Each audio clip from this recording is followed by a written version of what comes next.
every year, the Day of the Dead parade. And the way back, for a 2-hour drive, I'm like, oh, I'm listening to something I haven't heard before. So I put that on, and that album like shocked me awake. Huh. So I'm driving back the whole time being like, oh, what is this? Well, sometimes that's what you need driving back from Tucson. But it was great because it's such an unpredictable record. Like from song to song, I couldn't tell where it was, what it was going to shift to. Well, like what would it was like the band was reforming itself before my eyes, coming a different group with every other track, and they pulled it off. Where each version of themselves sounded really good and like consistent. It didn't seem like, oh, we're being eclectic for no reason. Like it felt like when they did change, it got like a softer, more ambient type. Like that worked almost as well as when they were really aggressive and loud, and it just felt a very cohesive album, even though it's like 10 different things jammed together. Interesting. The album that I'm going to discuss next, suddenly felt the need to check the sound on this, is Nico Case's Hell On. Oh, I heard that was supposed to be really good this year. I loved this album. I am a huge fan of Nico Case just in general. And but I've often felt, I shouldn't say always, I've often felt that her album, if it's like 12 songs long or 14 songs long, like 8 or 10 songs out of it are amazing, and then it sounds like there are some filler songs. Yeah. And I did not feel that way with this one. She just, like, lyrically, she's doing some really interesting things. And it's like, you know, visually too. Part of this was the visuals. I thought that the video for Bad Luck was really good with like she had like the cigarette thing on her head where, you know, there were flames all over the place. And it was kind of like, you know, this came out, you know, following her house burning down. So, yeah, so it was already, it was almost like, well, is it too soon? Well, she's the one doing it. I guess not. And it's just her, she's always such an outstanding vocalist. And the lyrical content on something like the one that she does with duets on with Mark Lanegan, and is you know, there's this kind of, it's a great short story, like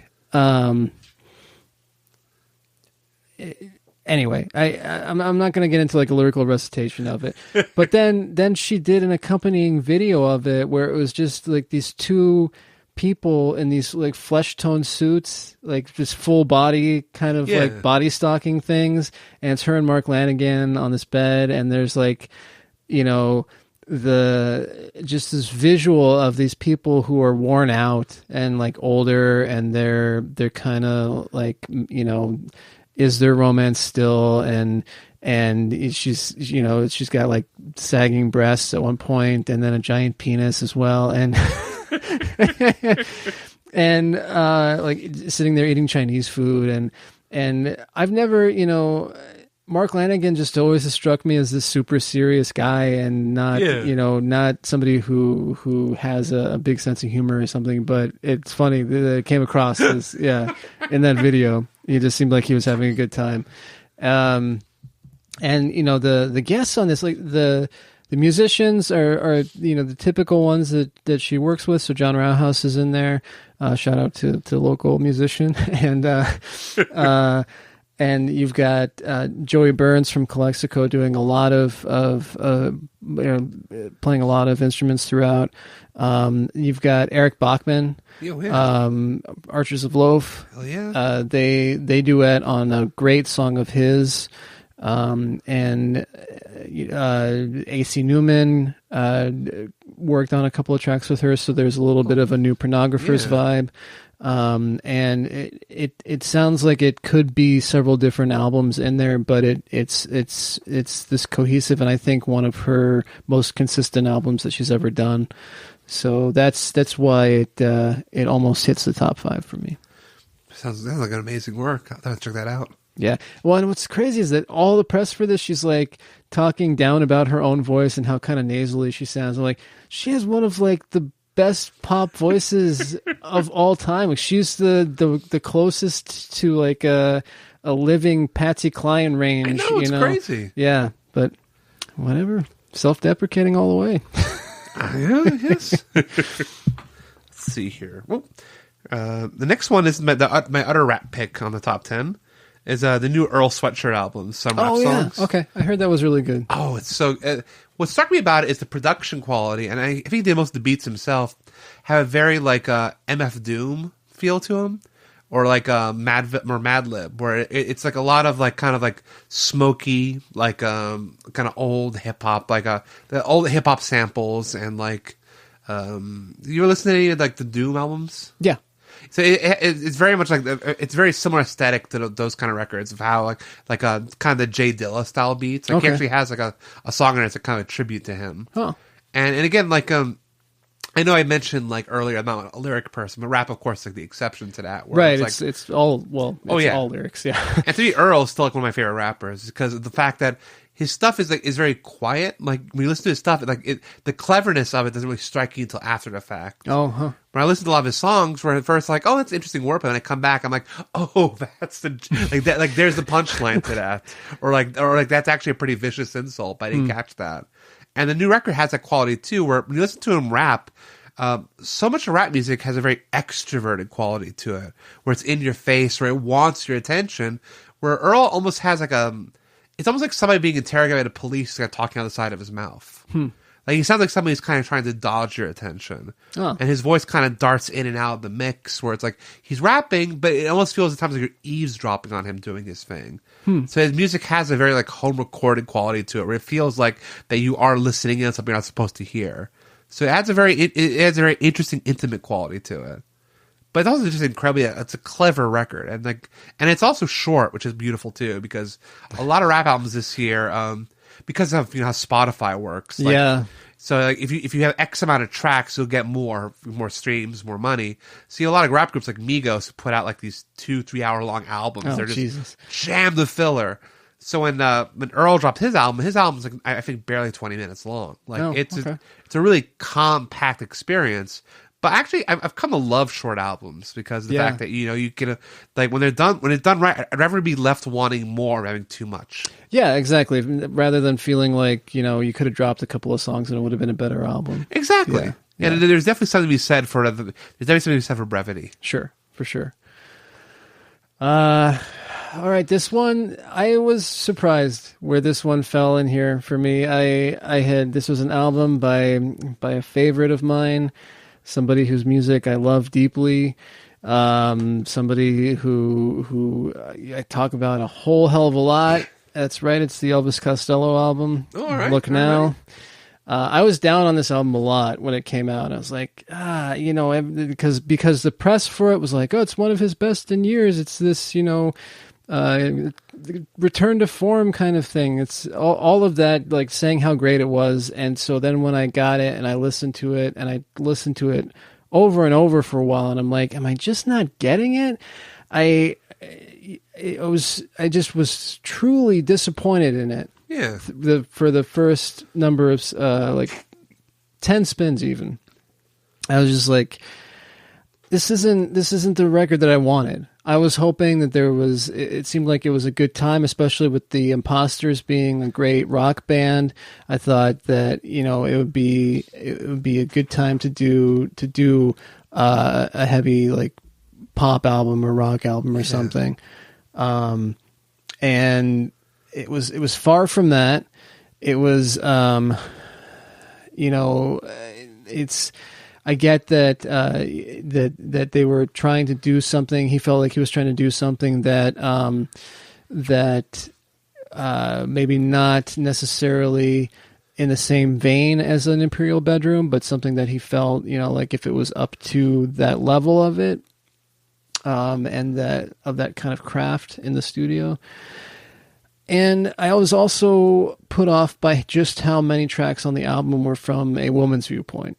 And I'm not a big fan of men writing from women's viewpoints. It just comes off as often condescending to me, And, but I realized also that I was comparing it to every other Elvis Costello album. Right. And I've been an Elvis Costello fan for a long time. And I already have my favorites, you know, and I've always tried to be one of those people, especially with him, because he doesn't ever make the same album twice, you know? Right.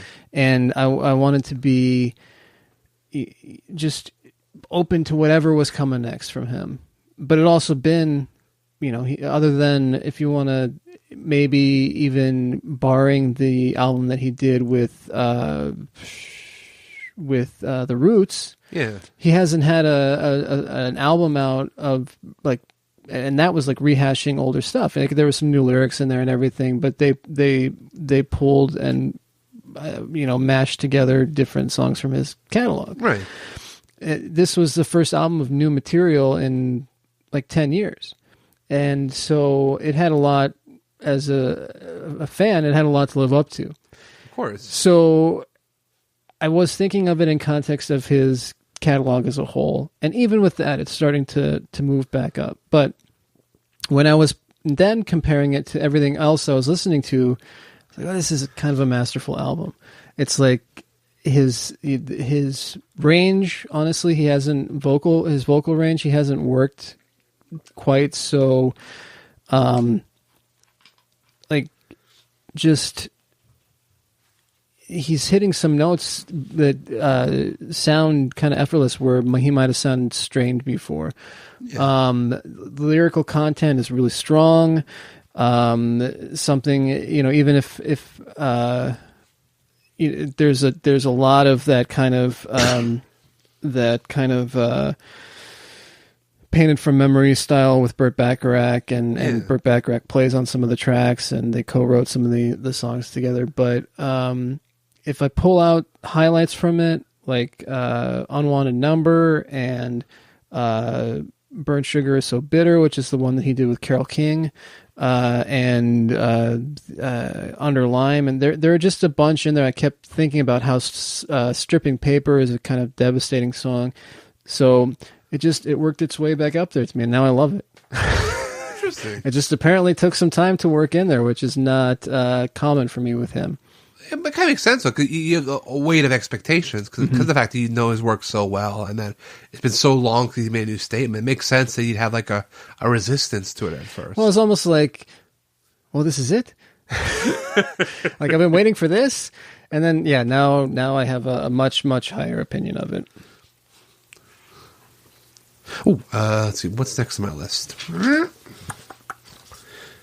Oh, we are breaking into the top top 4. So this next one is I like 2 metal albums in the top 4, and this one's from a group called Yob. The album's called Our Raw Heart, and I turned to them a couple years ago. They put an album called Clearly A Path to Ascension, I think it's called. I can't quite remember at the moment, but they're metal, but they're like a psych version of metal, where a lot of their music is more like leans less on like aggressive like kind of sounds and more like psychedelic soundscapes, and so it's kind of a mixture of almost like Santana-esque kind of music at times, and like King Crimson, and it's really hauntingly beautiful stuff. And the new record's fascinating because the lead singer and songwriter for Mike Schmidt, I think last year, had a huge infection and like almost died. And I was in and out of the hospital for, I think, about 6 months or so. Like, crazy. Real life-threatening stuff. So he wrote Our Raw Heart basically while in bed, going through all that stuff.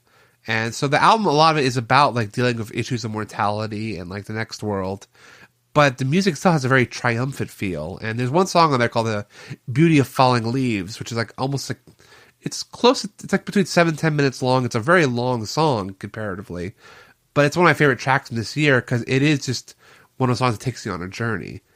And it's just one of those albums where it's like from front to back, like it's aggressive music, but it's haunting and melodious as well. So, yes, it's a very beautiful record. Over to me now. It was when I decided to go and take a drink of water. Of course it was well timed. Okay. Yeah, firmly in the top 5 here. So, the Beths. Future Me Hates Me. Oh yeah, no, this is a really good one. This album so much. It was stuck in my head for a while. I couldn't get it. I